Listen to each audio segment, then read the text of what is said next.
Beh, direi che la Lega ha indicato la direzione che è quella dei 12 punti presentati da realizzare entro 180 giorni, che sono 6 mesi, praticamente entro fine anno, e si parla di riforma fiscale, di ritiro dei contingenti dalla Libia, dalle missioni all'estero, piuttosto che ad esempio il tema Equitalia oppure il dimezzamento dei parlamentari con la creazione di un Senato federale. Tornato da Pontida, Luca Zaia sposa la linea di Umberto Bossi e a sua volta detta al PDL le condizioni per andare avanti nell'alleanza di governo. Su punti come il rilancio dell'economia e la riforma del fisco, Mario Dalla Tor concorda, su altri un po' meno.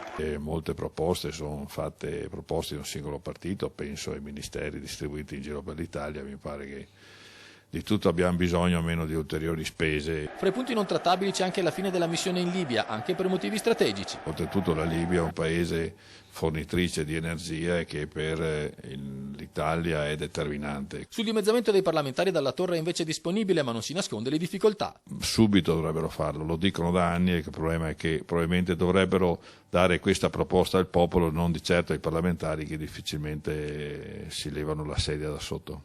La Lega deve però fare i conti con quello che i militanti hanno chiesto dal Prato di Pontida. Beh, sostanzialmente tutti i militanti vorrebbero puntare al 51%, non dover più negoziare nulla con nessuno, questo lo vorrebbe qualsiasi persona, penso sia nell'indole umana. Poi la realtà e poi anche quello che è comunque la vita di ogni giorno ti fa capire che ci vogliono relazioni, bisogna discutere, ci vuole condivisione, ci vuole democrazia, perché quando non hai numeri funziona così. Lapidario poi Zaia quando gli ricordiamo che Alemanno e la Polverini hanno detto il loro no ai trasferimenti dei ministeri da Roma al nord. Penso sia la prova provata che siamo sulla strada giusta.